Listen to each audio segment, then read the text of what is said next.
Eh, Decía, bajo una cierta arboleda. Sin embargo, estas no son del orden de lo necesario. Podrían ser de otra manera, con lo cual caen bajo el dominio de la duda. Lo único que queda en pie a esta altura son la matemática y la lógica.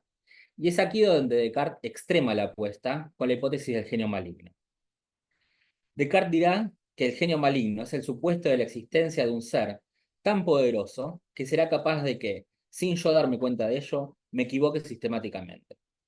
Es decir, no tengo manera de saber si cuando sumo 2 más 2 o cuento los lados de un triángulo o llevo adelante cualquier tipo de razonamiento, no esté cayendo en el error. Podemos decir que el genio maligno ataca la memoria, la posibilidad de recordar el paso inmediato anterior. Imposibilita la posibilidad de establecer una relación entre dos momentos. Hace imposible la deducción y con ello la posibilidad de hablar con sentido. Deja fuera del funcionamiento a la gramática. Es decir, la duda cartesiana cala tan hondo que este momento de solipsismo nos deja completamente mudos. En este punto nos encontramos con que lo único que podemos sostener es que dudamos. Y en tanto dudemos, el genio maligno no puede hacernos caer en el error. Aquí entonces quedamos reducidos a una cosa que piensa. ¿Cuánto tiempo? Se pregunta Descartes. Todo el tiempo que piense. Si dejo de pensar, dejo de ser. Aquí, como verán, no es el lugar del famoso cogito ergo sum. Eso aparece en el discurso del método, sino que se reduce a un solo movimiento, a un solo punto. Un pienso soy, unido por un guión.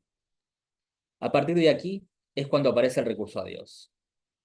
Poco importa en este momento si efectivamente es válido el argumento de su existencia, ya que podemos decir, desde donde nos encontramos, que en tanto se acepte que algo de todo lo que sigue podemos ubicarlo en un discurso, la existencia de Dios está garantizada de antemano. Sin embargo, el paso previo a la existencia de Dios es el de un recorrido por todo el pensamiento, por todas las ideas. Y Descartes encuentra tres tipos.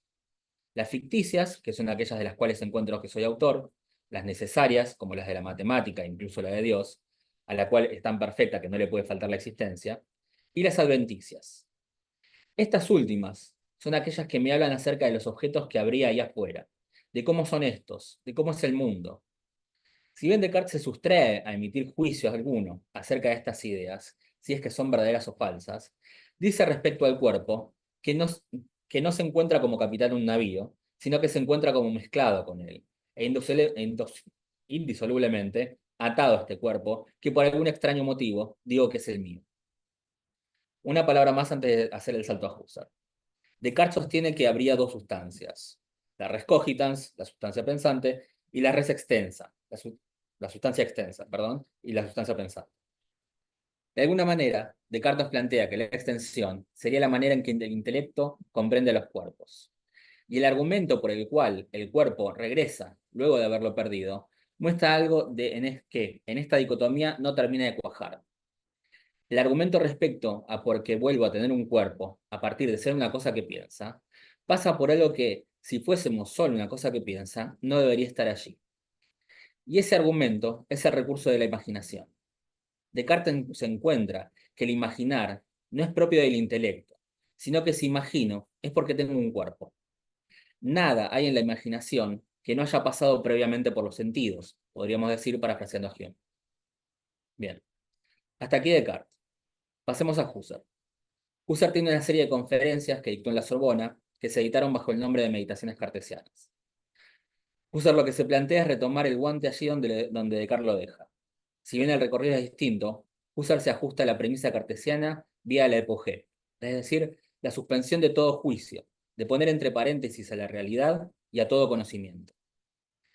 Es decir, que Husserl acepta que se puede dudar de todo lo que se me presenta en la experiencia, pero puedo calificarlo de verdadero, pero no puedo calificarlo ni de verdadero ni de falso. En lo que Husserl llamaría la reducción fenomenológica, encuentra que la experiencia se estructura en un interjuego entre el observado y el lugar del observador, donde no se define todo a partir del lugar desde donde la conciencia experimenta, sino que también hay un develarse del objeto. Podemos decir que la estructura básica de la experiencia, la mónada fundamental, está dada por la relación entre la conciencia y su objeto, en términos husserlianos, entre la conciencia y el noema. ¿Qué encuentra Husserl del lado del noema? que este siempre se da por partes, por planos. Él dirá por escorzos. Un escorzo es un plano que se proyecta desde un punto, una pantalla, un marco. Idealmente, si uno recorre un objeto por todos sus diferentes ángulos, sus infinitos ángulos, uno podría actualizar el objeto completamente. El problema es que, en tanto el noema tiene coordenadas espaciales, también tiene coordenadas temporales. Es decir, que hay una infinidad de escorzos, tanto espaciales como temporales, que a su vez llaman escorzos de escorzos, etcétera, etcétera, etcétera, hasta el infinito. Es decir, de alguna manera, el noema se termina revelando en la experiencia como un universo.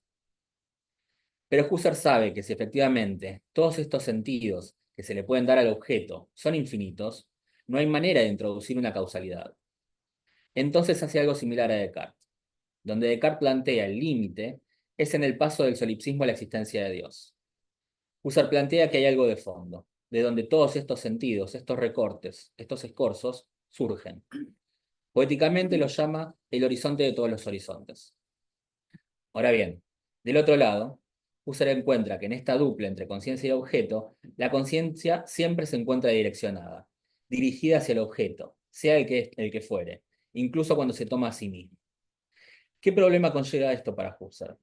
Que si la conciencia puede ser un objeto para sí misma, entonces toda esta experiencia de relaciones noético-noemáticas es el término que les pone, todas estas relaciones se complejizan espacio-temporalmente en la memoria. De la misma manera que lo hicieron en el objeto que existe, con el guión en el medio, porque siempre está por fuera de esta y es allí hacia donde ésta se dirige.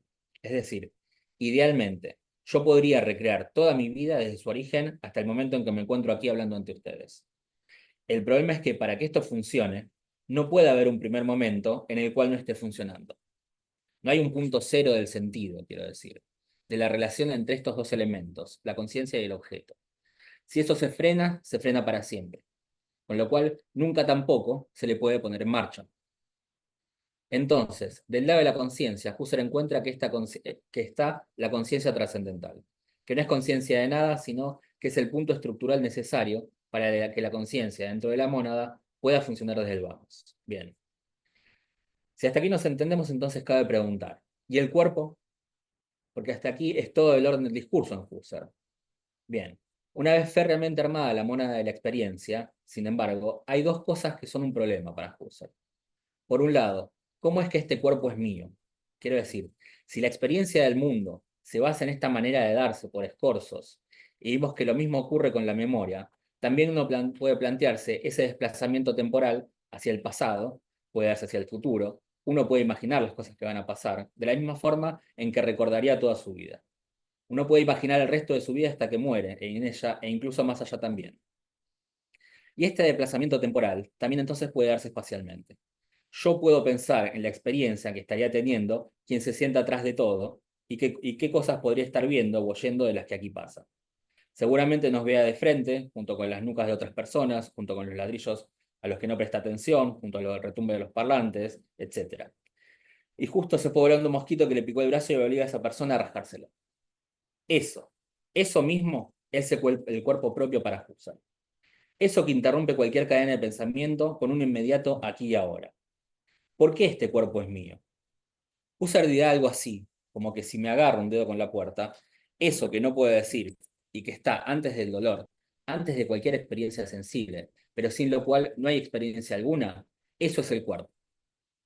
Es el punto cero del discurso. Y cuando digo cero quiero decir que se encuentra fuera de este, no entra en la experiencia discursiva. Si lo nombro de alguna forma, entonces ya entra dentro de la experiencia monádica del objeto. Esa mónada generadora inagotable de sentidos es lo que Husserl llama ego. Si la experiencia husserliana se puede cifrar en coordenadas a partir de ejes cartesianos, el cuerpo se encuentra en un cero absoluto. No importa cuántas dimensiones se le dé, es 0, 0, 0, 0.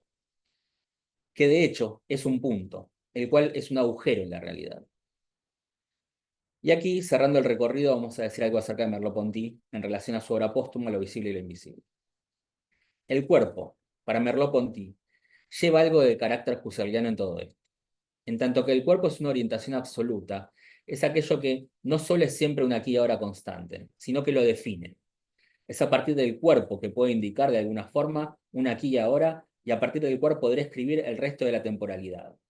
Arriba, abajo, más acá, más allá, antes, después, etc., son todos indicadores que se ubican a partir del cuerpo. En este sentido, podemos decir que la relación entre mundo y cuerpo es que el cuerpo es lo que ancla el mundo y le da su lugar.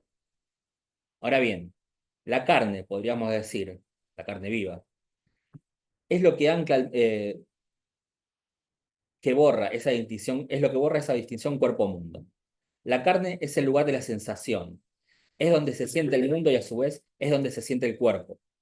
Podríamos decir que la carne es una especie de superficie. Si pensamos en la relación del mar con el aire, ese plano en el que chocan, que de un lado está el agua y del otro el aire, es la superficie que los separa y a su vez los mantiene unidos, pese a no tener espesor alguno. Es de este tipo de superficie de la que trata la carne. En tanto es la que une y separa cuerpo y mundo, entonces hace que, depende desde donde se lea, que el mundo tenga la forma del cuerpo o bien que el cuerpo tenga la forma del mundo. Sin embargo, sea de uno u otro lado de la carne, ella es lo que da su consistencia a uno y otro.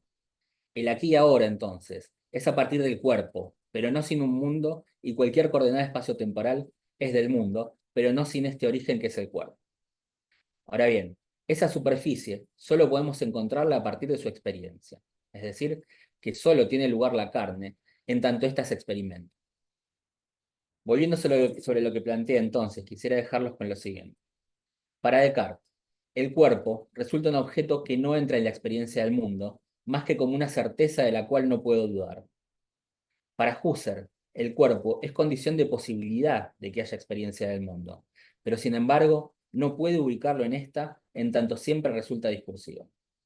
Y para Merleau-Ponty, la carne, en tanto que el límite prediscursivo a la vez separa cuerpo y mundo, hace de ello un continuo, y por ende pone en cuestión el determinismo de la percepción, ubicando como fundamento el azar. Hasta ahí. Bueno,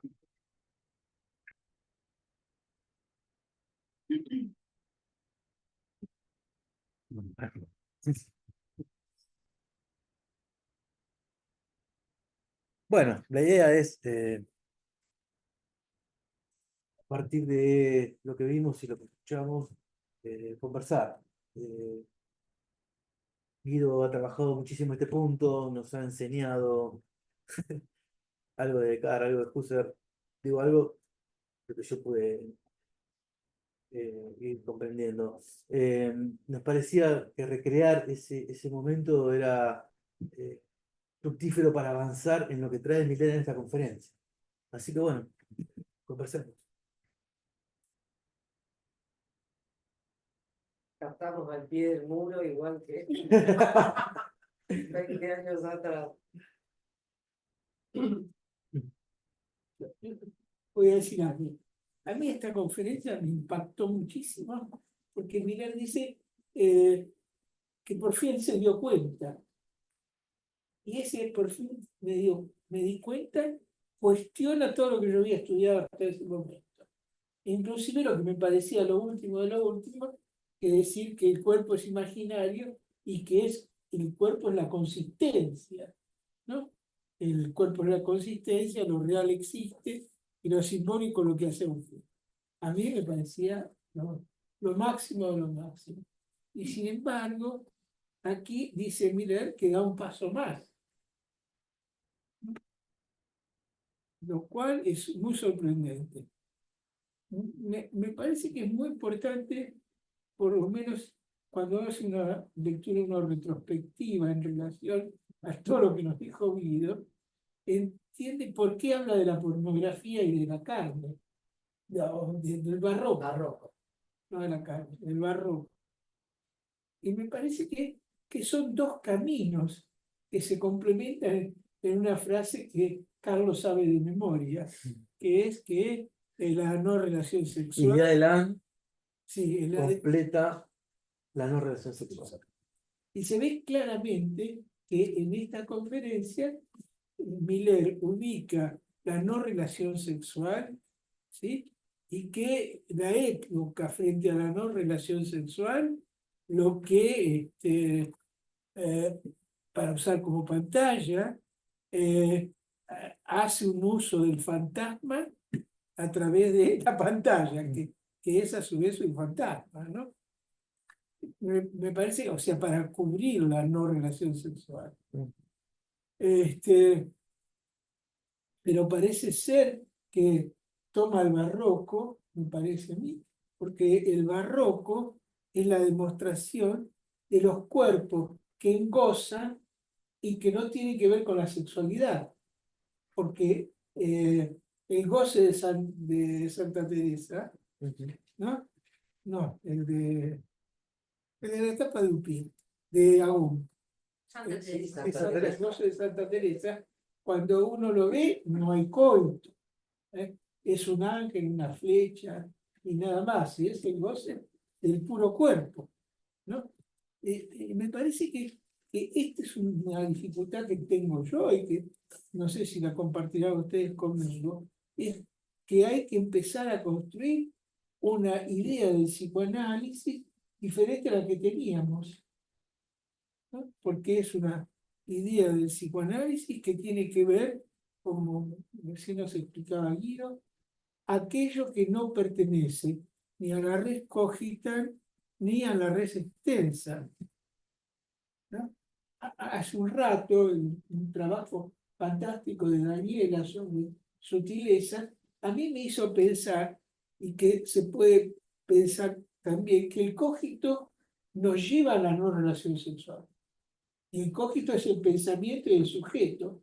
Y el parlet, aunque lo llamamos sujeto, no importa las palabras en ese sentido, la cuestión es qué estamos diciendo con lo que decimos. Que el parlet no pertenece al pensamiento sino al habla. Y Guido completó que el habla siempre es performativo, ¿no? Así que, y me parece que de pronto, es decir, de hecho, me gustaría continuar con esta conferencia, si todos están de acuerdo, porque la salida del psicoanálisis que va a proponer Miller en esta conferencia misma no es la que estamos acostumbrados a pensar. Ustedes hoy justamente trabajaron el saber y lo real, ¿no? Y él pone una salida del análisis que no tiene nada que ver con el saber y la real, pero sí tiene que ver con el día del año, ¿no?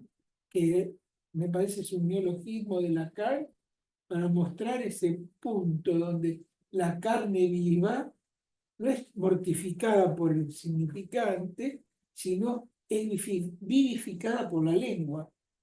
Por eso el traductor al castellano del texto de Husserl, Manlier, lo traduce no como carne solamente, sino para diferenciarlo de la carne que está colgada en el carnicero, que es la carne hecha significante, ¿no? Nos peleamos con la gente europea que no sabe cortar la vaca, nosotros sabemos cortar. O sea, que nuestro significante para eso es mejor que el de ellos. Pero lo que se trata no es esa carne, sino la carne viva, o sea, la carne que goza, ¿no? Por lo menos, eso me pareció a mí, ¿no? Sí.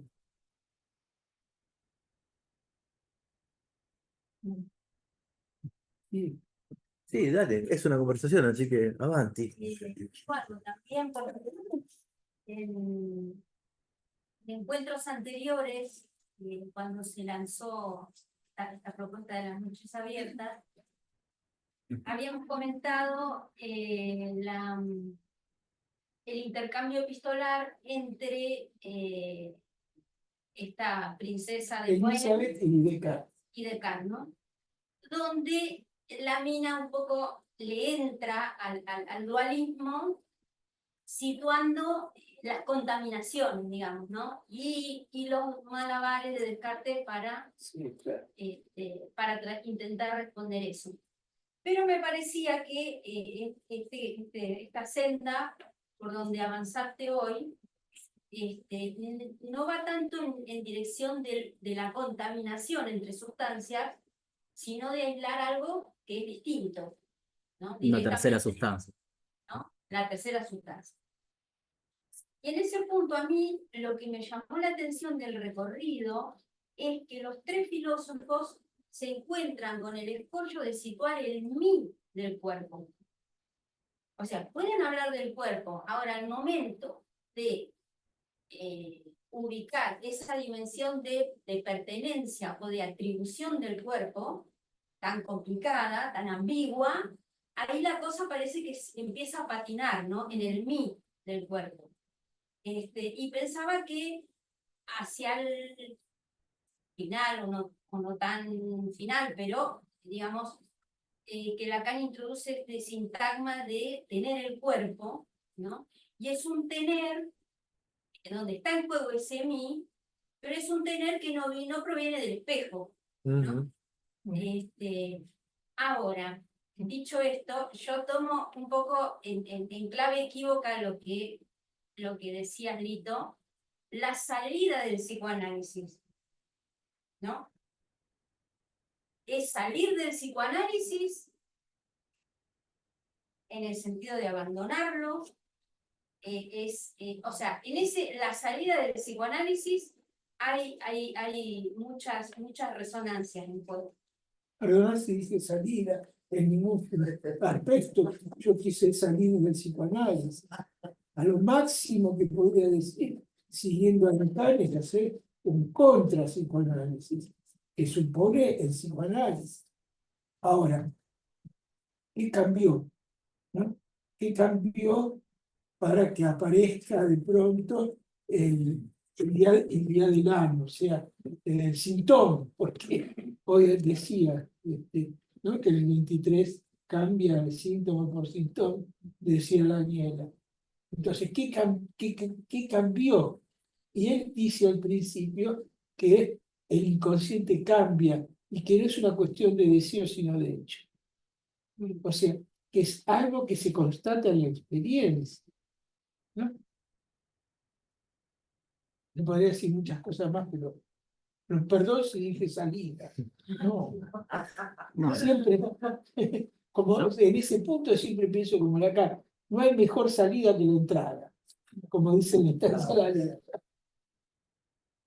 Sí, ¿qué cambió y también qué insiste? Porque Sí. leí hace poco en un capítulo del Seminario 14, justamente el que se titula algo así como Solo hay voz del cuerpo, o el cuerpo es lo único que se goza. Y ahí Lacan dice, ¿de qué año es el 14? 68. 60. ¿Cuántos años? 78, 79. Y en una partecita dice, toda nuestra investigación gira alrededor de no hay relación sexual. Claro.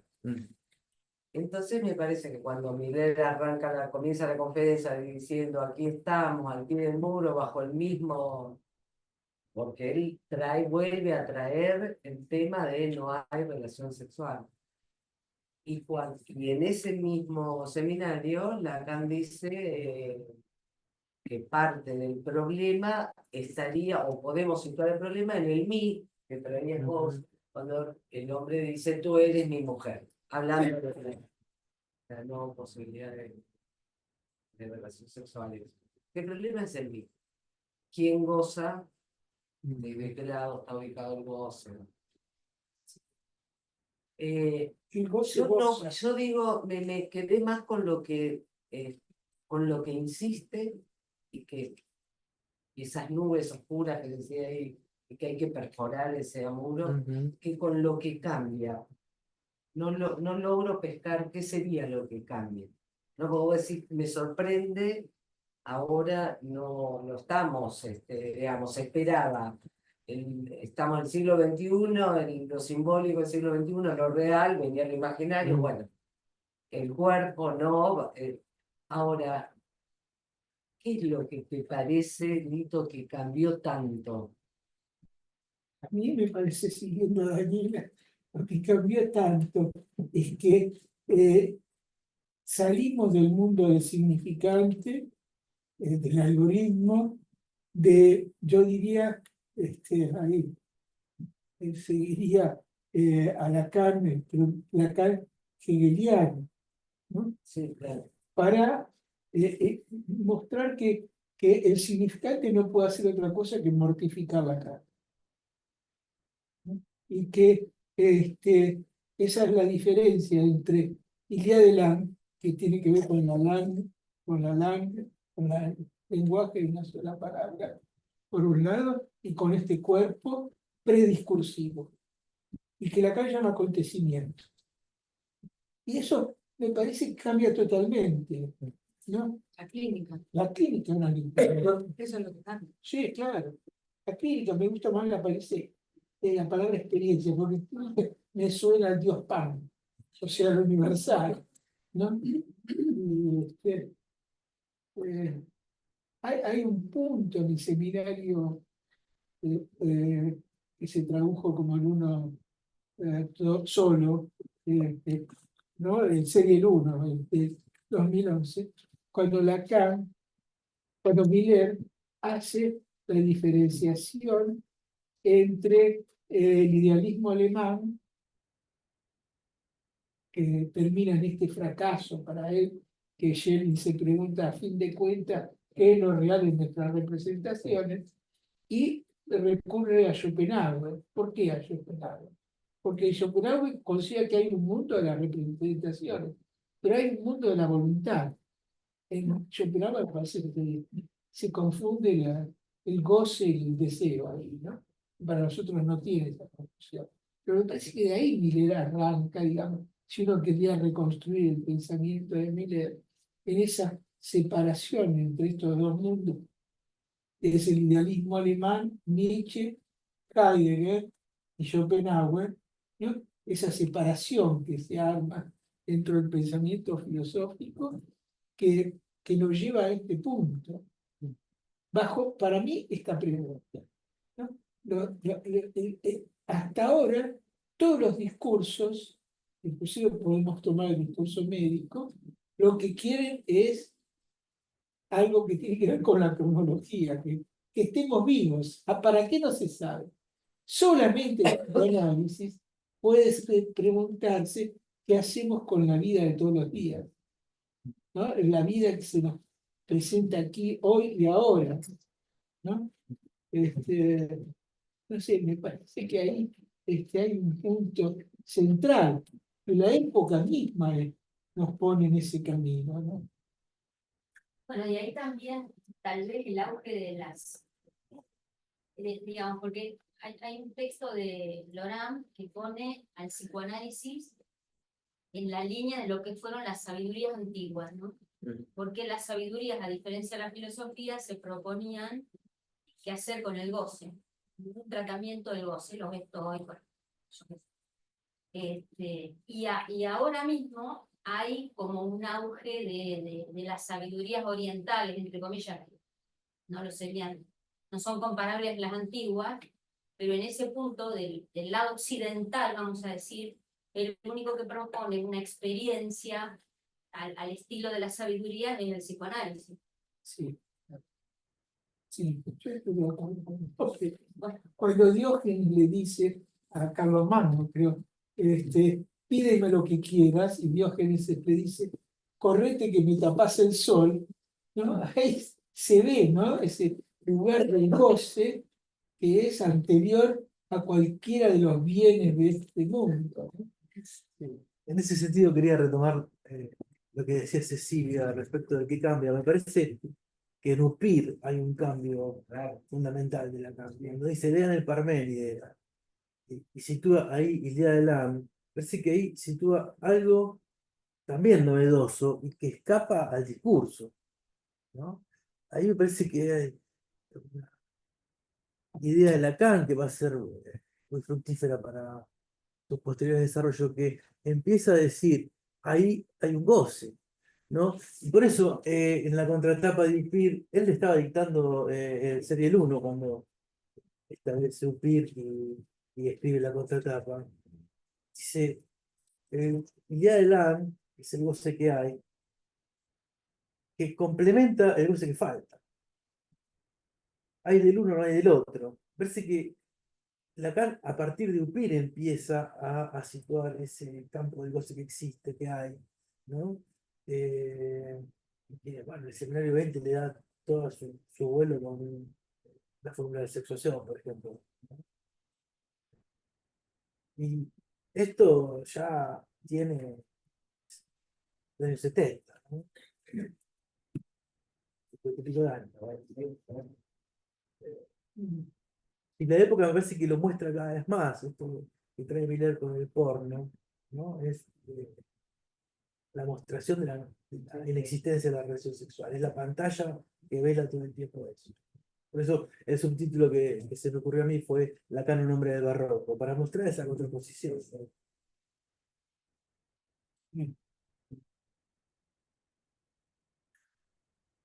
Yo pensaba en esto con esta pregunta de qué cambian.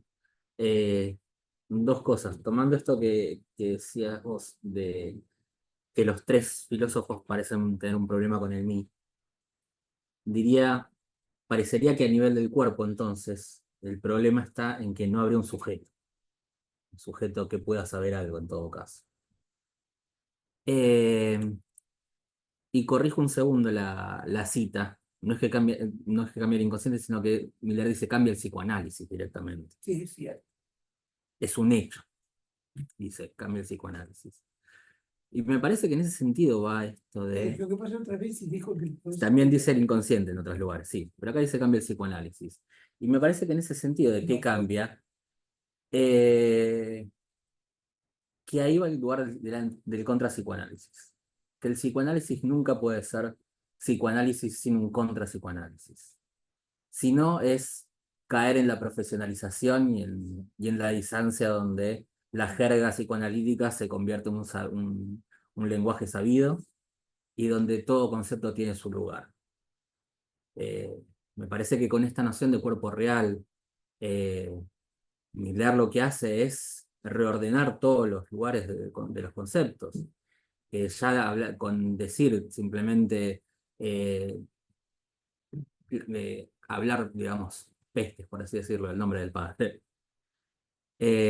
no alcanzó para que se escuche esto, sino que haya que decirlo. El cuerpo cambia de registro, es real. Y la otra cosa que pone el acento, tenés razón, los misterios por el matema. Ujú. Eso es importante porque es lo que va a tomar en Río de Janeiro después, Miller, ¿no? Se nos acabó la época del matema, que era la época, ¿no?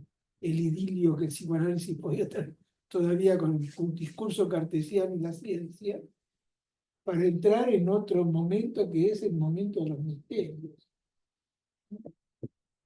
De hecho, el oráculo, como lo presentó Miller en la otra conferencia, es misterioso.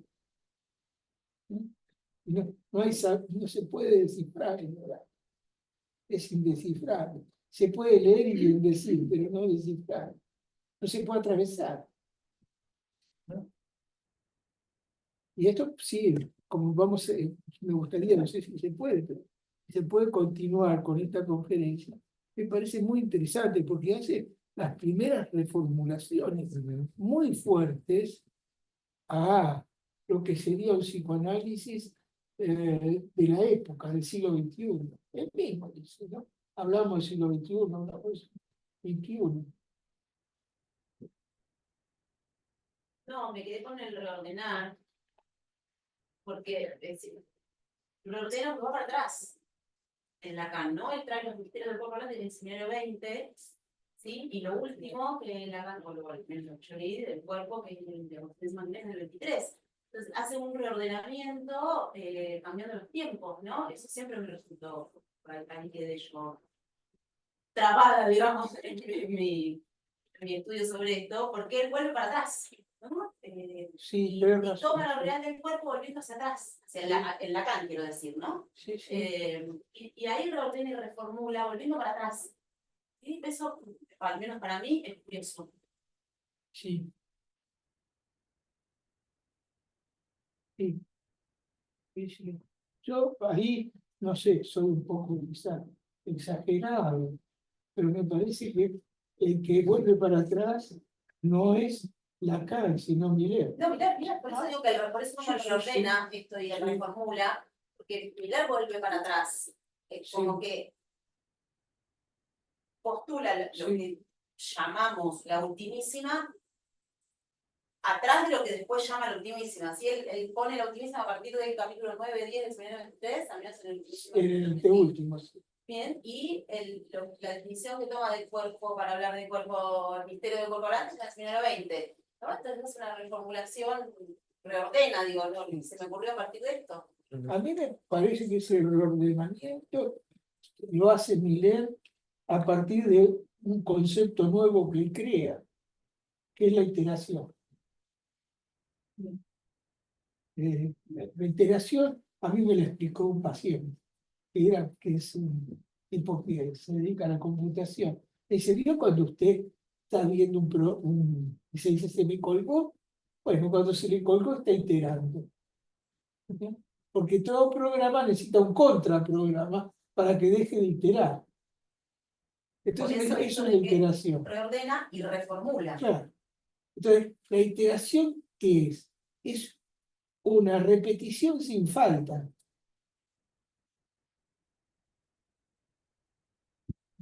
Y yo creo que lo que hace Miller todo el tiempo es eso, ¿no? Y lo mismo que hace Lacan con Freud.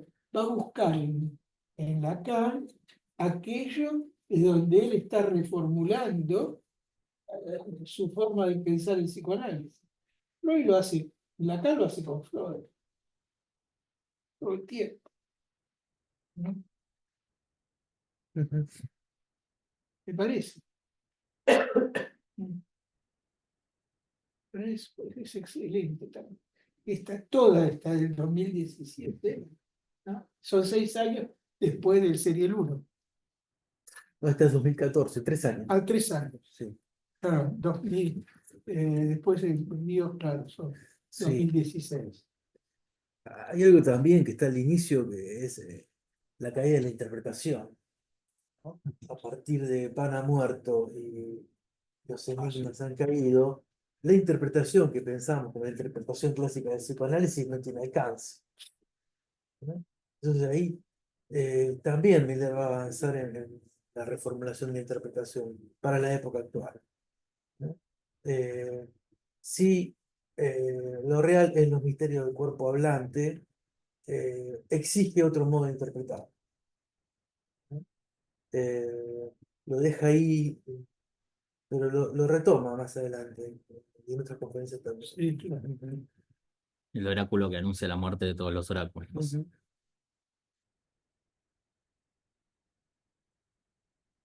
Así no es un autor. También Miller. ¿Qué? También Miller. En realidad es apasionante, ¿no? Porque si seguimos repitiendo la design ya conocida, realmente envejecemos, ¿no? Los jóvenes están en darse cuenta de esto, ¿no? Ya verdadera juventud, ¿no? A mí hay algo que me deja como pensando siempre, que Lacan dice el misterio del cuerpo hablante, y acá Miller dice que más bien el misterio es la unión de la palabra y el cuerpo. Siempre tengo como esa pregunta, ¿qué es lo que hace a esa unión, digamos, ¿no? ¿Qué es lo que hace del cuerpo humano que permita? O sea, porque estoy pensando en ese nivel de la experiencia. O sea, no sería el cuerpo cadaverizado, no es el cuerpo del estadio del espejo, es un cuerpo que siente.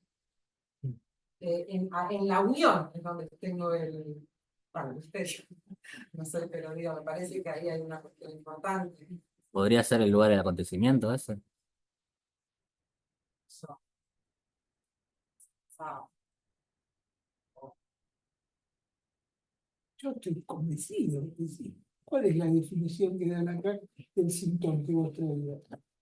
Es el acontecimiento en el cuerpo, el hecho que está Lacan, porque dice, bueno, es el acontecimiento del cuerpo, el hecho que está ligado a los lados de leer, ¿no? Y eso es un canto infantil, ¿verdad? Y agrega, Joyce, mientras escribía, no se privaba de eso, o sea, de cantar, donde la palabra, el habla, es, no es el muro del lenguaje. Acá el muro del lenguaje ya estaba en la Z, que había que atravesarlo con, en ese momento él decía, museo. El aire. Hay que atravesarlo, el muro del lenguaje, con la palabra que hace acto, la palabra plena, ¿no? Y acá Miller está retomando lo mismo, el lenguaje como muro, ¿no? El muro que hay que atravesar con la palabra, no con el lenguaje. Pero la palabra, yo creo que en otro momento habla de la palabra, no es la palabra que conlleva un sentido, no es un signo que caracteriza, sino es aquello que vivifica. ¿Qué hay más de vivificante que la música, la poesía, el arte en general? Marina, ahí atrás. Sí. Lo que estaba diciendo, estaba mirando al final donde dice algo acerca de la interpretación en este viraje, ¿no? Si la interpretación es un decir que apunta al cuerpo hablante y para producir un acontecimiento. Me llama la atención que diga un decir, ¿no? Y ahí, ¿cómo pensar ese decir, no? Porque es por la palabra también, o es el cuerpo vivo del analista ahí presente. ¿Por qué es un decir? Si alguien me puede decir algo sobre eso. Pues estaba trabajando ahí. Yo puedo decir algo. A ver, yo creo que es un decir en tanto, bueno, esto que justo surgió en el espacio anterior, les recomiendo que vengan el próximo viernes que se dicte, el autobombo. La diferencia entre el sujeto y el parler. Porque el parler, en definitiva, lo que sea que pueda enunciar, cae por fuera de cualquier discurso, por fuera de cualquier sentido. Porque es de lo performativo, no hay una temporalidad, una duración ahí, sino que es el decir, digamos, la resonancia que no tiene escritura. O entonces, en todo caso, la escritura, en tanto que enunciado, es el borramiento de aquello que está en el decir. Para que haya un dicho, para que haya un decir, un sentido, quiero decir, tiene que borrarse primero eso que no tenía sentido alguno. Por eso esto de que, en definitiva, la repetición es la repetición de una falta. Porque no hay posibilidad de escribir lo real. No hay escritura de lo real. Lo que tenemos es la no escritura de lo real con el no hay relación sexual, en todo caso.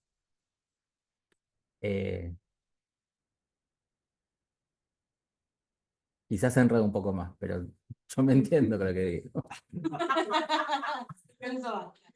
Yo, para mí el decir, tomando la frase, inclusive el decir queda olvidado tras Lo dicho. lo dicho es lo que se entiende o que se escucha, ¿no? Justamente lo que se trata de el decir es lo que se escucha, y lo que se escucha de que resuena en un cuerpo. Me parece que es en ese punto. Y es un enigma, porque el resonar produce goce, no sentido. Donde hay ese goce, que es el goce del cuerpo, y no hay sentido, es siempre enigmático. Y es eso, un acontecimiento. Hay un texto de Heidegger muy difícil, la verdad. Es uno de los más complicados que yo he intentado leer, que se llama Los fundamentos de la filosofía, no, aportes a los fundamentos de la filosofía, y entre comillas, acontecimientos. Y Heidegger dice que lo único que él aportó no es el Nassau ni nada por el estilo, sino la noción de acontecimiento. Ya solamente cuando uno lee el índice, llama la atención que parece un programa lacaniano, porque el acontecimiento lo une a la resonancia, al pase, ¿no? Y ese punto que yo creo que Guido lo dijo bien. Es un cero, pero no es el cero del objeto no idéntico a sí mismo, que es el cero de Frege, con que arma los series y los números naturales. Es algo que es cero porque está siempre como un punto de partida, pero que nunca es alcanzable, Sin ley. sin ley. Sí, de hecho, el cero, en tanto que el número es una excepción, porque no comparte la propiedad de ningún otro número. Es el único número que tiene esas propiedades. Es una convención, es una decisión para que el cálculo funcione en todo caso, que exista el cero. Sí. Pero el cuerpo no es una convención, No, es una es un certeza. real. ¿No? A mí me parece interesante que uno se pregunte por qué él lo puso, la orientación a lo real. ¿Por qué Miller eligió a su seminario la orientación a lo real? A mí me parece que en esta conferencia queda muy claro, porque todo aquello que no sea de la langa y del cuerpo vivo es solamente semblantes. Es semblantes en la vida y nada más que eso.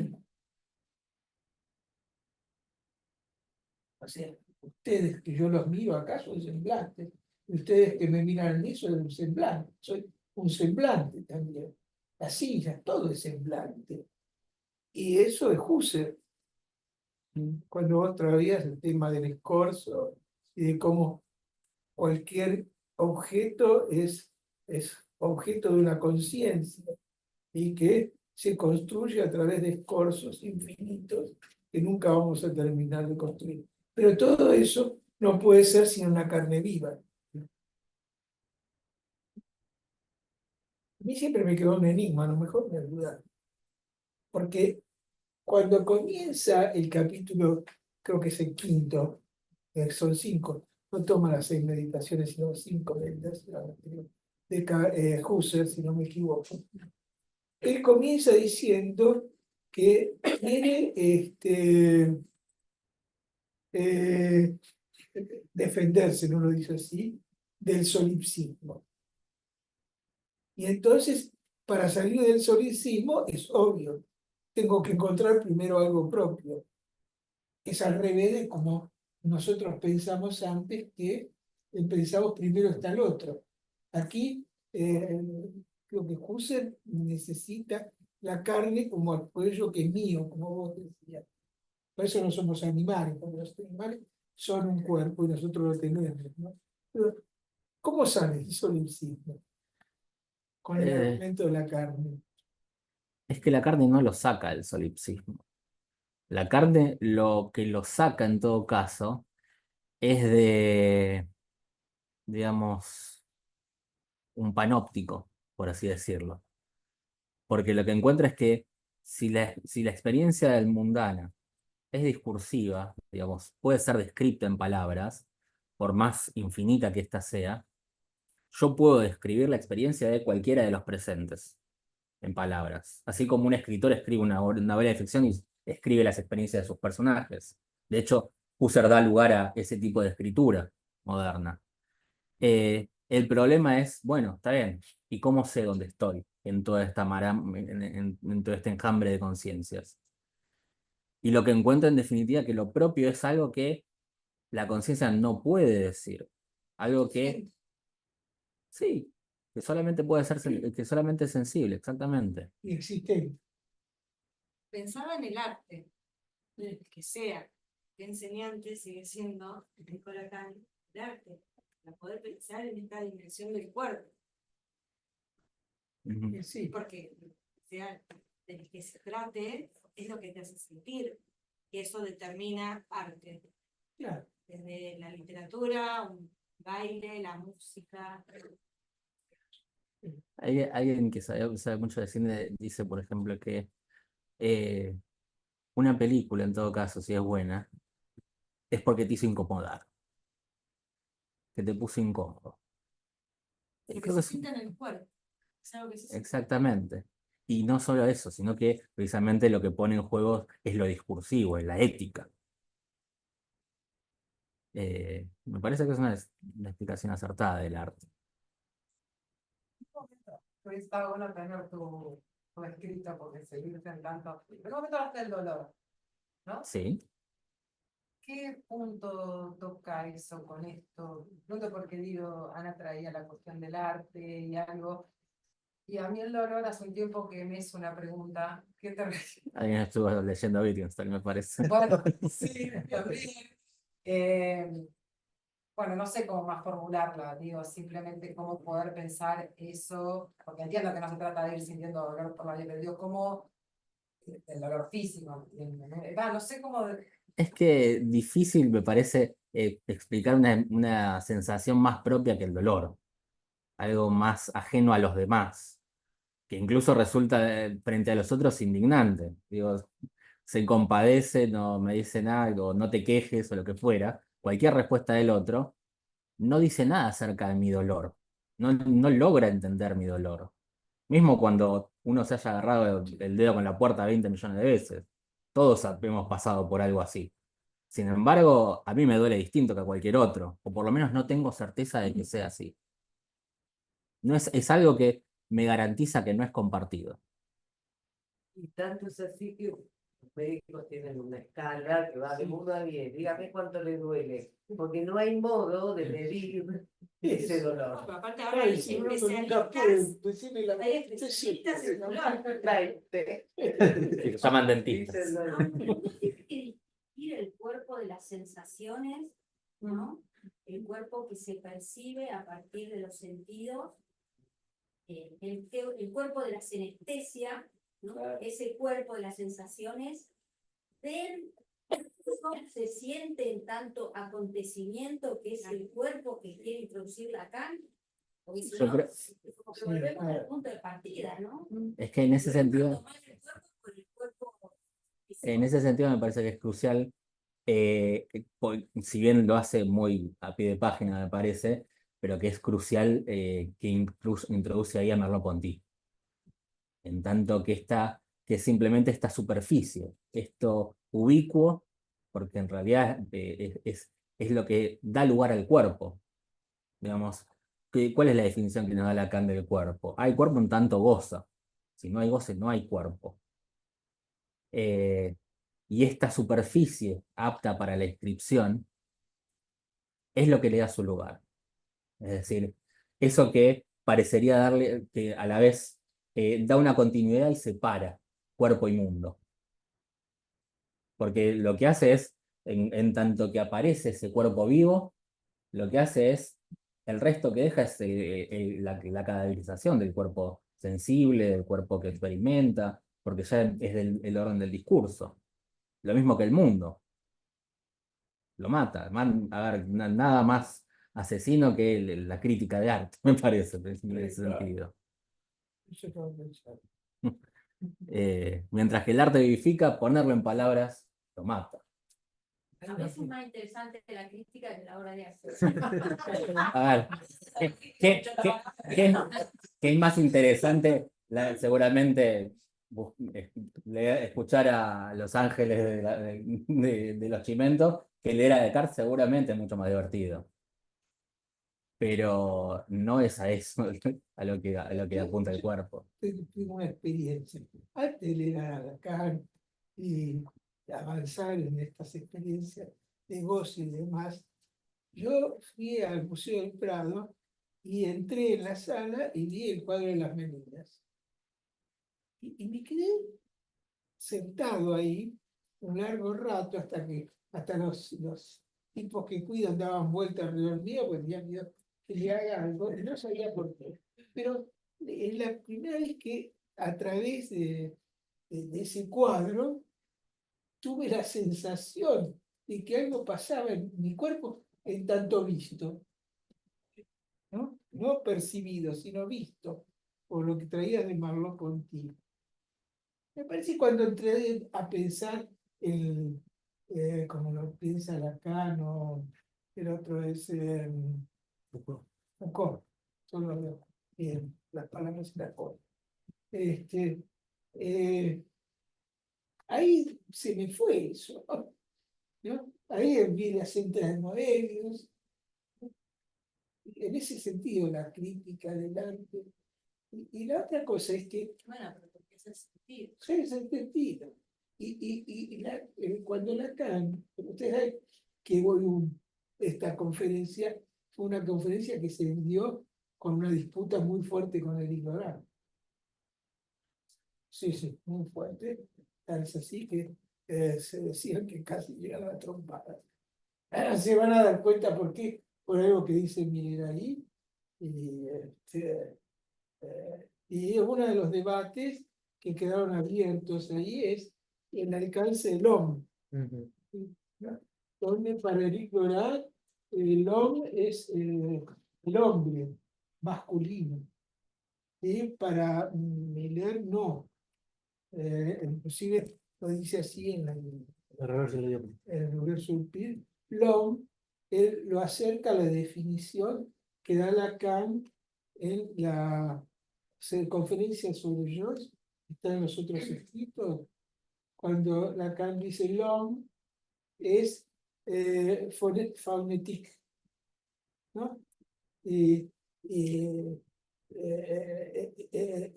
fonétique es eso, la fonética de la lengua materna es lo que nos hace gozar.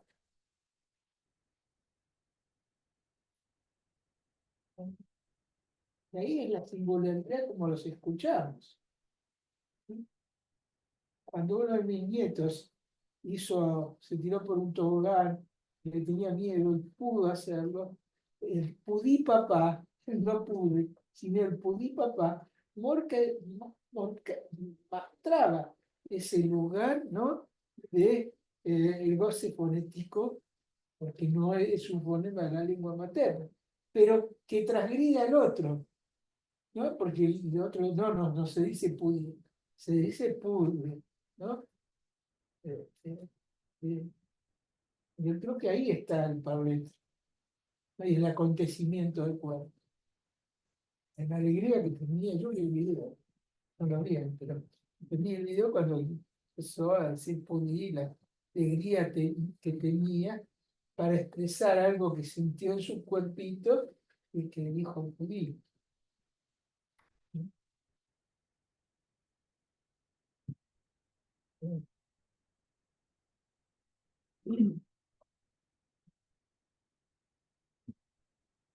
No sé si en la sala hay alguien en el Zoom, alguien que quiera comentar algo. Yo comento algo cortito. Dale. Hola, Lito, soy Alicia. Y si te conozco la voz, Claro, porque no sé cómo se ve el Zoom respecto. Yo los veo a todos y me encanta ese grupo, pero no tengo idea qué ven ustedes. te vemos perfectamente. No, me quedé pensando, esto que vos trajiste, bueno, en un momento, se dijeron muchas cosas. Muy bueno, Guido, también lo tuyo. No, en la orientación por lo real, cuando vos dijiste, Lito, la orientación por lo real y lo otro nada más que semblante. Y a mí por primera vez empecé a revalorizar el semblante. No, porque me parece, no sé, dijiste nada más que semblante, y yo dije, bueno, pero sin el semblante, todo lo que son las psicosis ordinarias después de, de la caída del padre, etcétera, no sé qué haríamos. O sea que, no sé, me apareció eso como pensamiento, ¿no? Porque, ¿Sabés lo que podríamos ser? Lo que dice Miller, un artista del enigma, claro, ¿no? Porque el semblante es siempre semblante del otro. claro. A mí me parece que cuando Lacan revaloriza en el seminario de identificación el ejemplo que en la teoría del valor pone Saussure sobre el tren de las 10:15, un poco ignorando que la lingüística no tiene un objeto de entrada si no se lo crea, me parece que ahí se puede generalizar eso, ¿no? El semblante nos aleja de lo real, del desciframiento. Y hay una cosa que a mí siempre me gustó. Miller le hizo una crítica feroz una vez, pero después lo retomó con menos crítica. Es un trabajo de Heidegger, ahora me olvidé cómo se llama, que era puta madre, es uno de sus últimos trabajos, donde está su pueblo natal, Serenidad. Mm. Porque está bien, cuando alguien habló de serenidad, Miller saltó por diciendo no hay serenidad para un psicoanálisis. Tampoco hay mucha serenidad en la vida. Pero Miller, Heidegger, dice para mí dos cosas que me encantaron. Una es que hay que saber decir sí o no a la tecnociencia. Y la tecnociencia es lo que nos crea los semblantes todo el tiempo. Totalmente. Y saber sostener el enigma. Porque la vida se nos presenta como un enigma. Sí. Y el cambio ético de Lacan, a mi gusto, está en una pequeña frase del Seminario 23, cuando dice que solo somos responsables de nuestro saber y hacer. Nuestro saber y hacer no es el deseo. El deseo sí es ético. El saber hacer no. ¿No? O sea, saber hacer con el enigma es lo que nos propuso Miller. Es saber leerlo y bien decirlo. La reunión anterior. Así que, por lo menos, me parece que yo no estoy muy contento con los semblantes. No, yo contenta no sería la palabra. Lo que sucede es que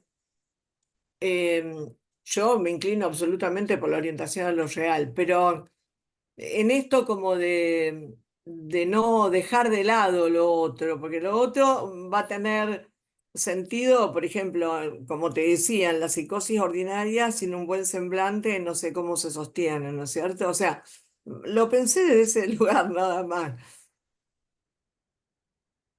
No lo sé, eso no sé.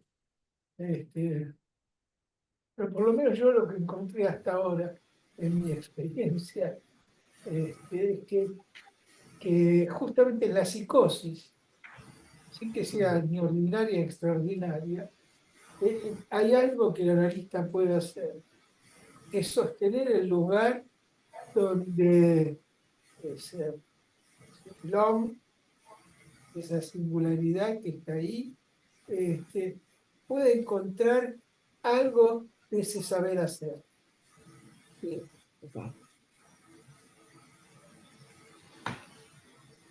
¿Puedo decir algo? Sí, Marisol. Perdón. No, sí, para vos. Te dejo la palabra. Bueno, no sé mucho lo que quiero decir. Primero les quiero agradecer la noche, me parece que siempre es una ocasión para conversar. Me interesó mucho el recorrido que hiciste, Guido. No lo pude seguir del todo. Hay cosas que me gustaría poder volver a leer, pero todo el tiempo se me apareció una cosa en esto que, bueno, ya no voy a nombrar quién dijo qué y un poco es lo que me parece que se fue produciendo en la conversación. Entre hay de lo uno y no hay relación sexual entre lo real y el semblante. Esto que vos decías, Lito, el semblante nos aleja de lo real, pero a la vez es lo que nos da acceso, porque lo pensaba por ahí un poco con la cuestión de lo que planteaba Daniela en relación a dónde se produce ese anudamiento. Por ahí me servía como Lacan trabaja el rasgo unario para ubicar como ese lugar de la marca sobre el cuerpo, del goce, y lo que a partir de ahí se engancha y sí, bueno, Carlos decía lo que escapa al discurso, pero lo que escapa al discurso también es lo que produce el discurso, ¿no? Y lo que produce al cuerpo como cuerpo hablante. No. Bueno, ¿Sabes por qué? No, si no, Lacan no hubiese escrito el seminario 18, que es la búsqueda que siempre intentó, Miller lo dice en algún lugar, de que haya un discurso que no sea del semblante. bueno, pero a la Un discurso vez, que sea lo real. claro, pero a la Dice vez, no lo hay. ¿cómo? Bueno, Lacan llega a decir no lo hay. No hay discurso que no sea de semblante. Está bien, pero Es una ¿cómo crítica al en discurso. los discursos, cómo algo del semblante puede localizarse como tal y entonces puede haber algo de esta iteración de la que hablábamos, ¿no? Porque si no, todo es semblante, ¿y dónde está la orientación por lo real? Digo, ¿cómo con el semblante se puede algo de eso vaciar o localizar? Por ahí me servía lo que traía Guido y la idea esta del mar y, ¿no? Y como la idea de litoral, como Lacan trabaja y un borde, que también en algún momento se ha trabajado como borde de semblante, donde está eso litoral y ese literal que no queda del lado de los dichos. Ahí por ahí puede venir la cuestión del decir, para poder llegar no a decir el indecible, porque no se puede, pero sí a poder localizar al menos ese borde.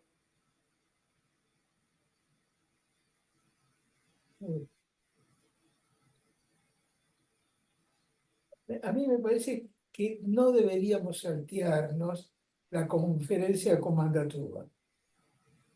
Si se puede encontrar y tomar, sobre todo cuando Miller dice, todo discurso es paranoico, inclusive el discurso psicoanalítico, ¿no? Y lo único que nos saca de la paranoia, que para que haya paranoia tiene que haber un otro, es este goce propio, es tener un cuerpo, no serlo, sino tenerlo, que se nos ofrece en esta última enseñanza, como la rata en el laberinto. Esto pone acento en el mí tuyo, ¿no? A mí me parece que este nuevo enfoque del psicoanálisis no pasa por los discursos. Más, si uno toma la primera clase, yo me parece que en cierto recuerdo un pedacito, no sé, pero esto no me lo puedo olvidar. Cuando Lacan introduce su nueva lectura del Génesis y dice que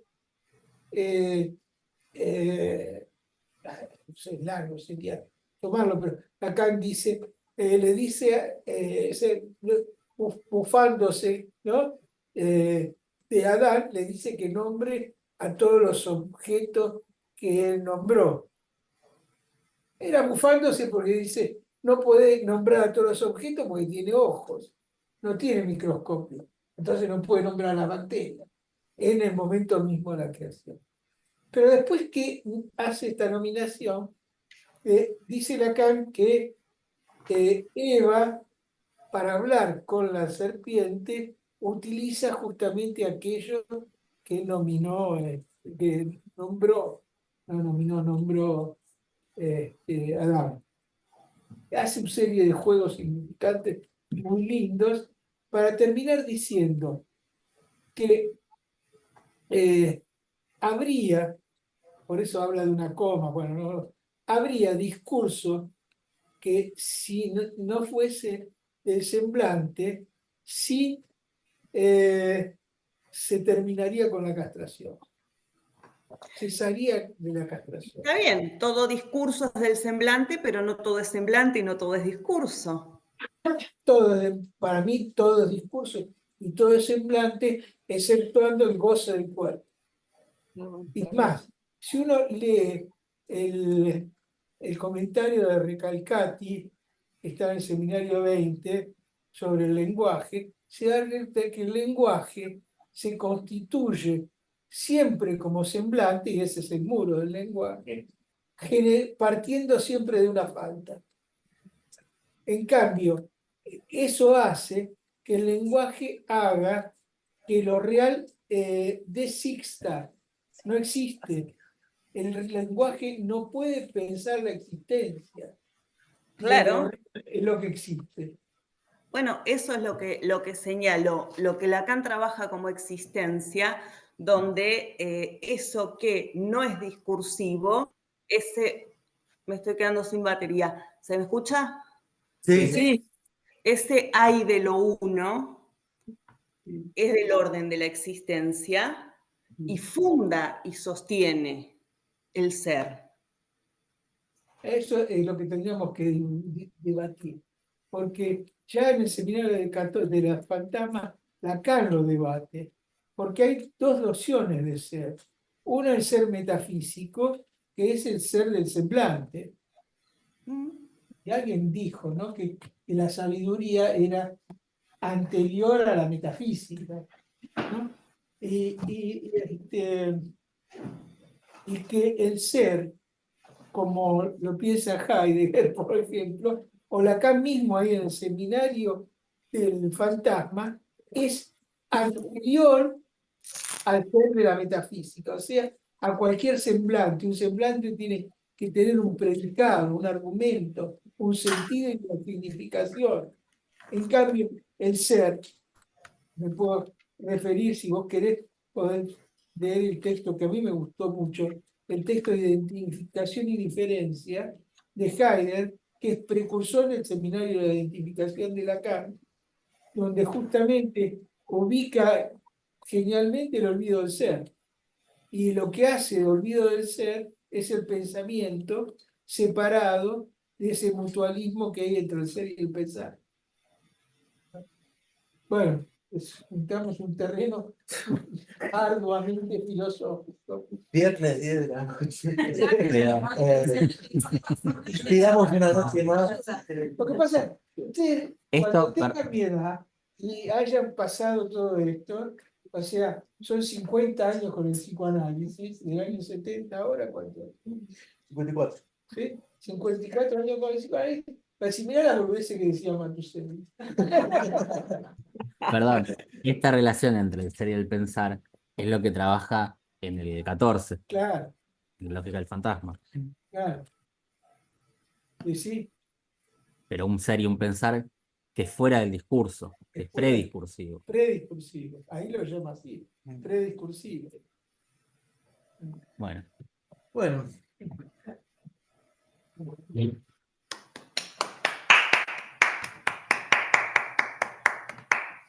Gracias por venir a todos. Gracias por venir. Gracias a ustedes. Gracias.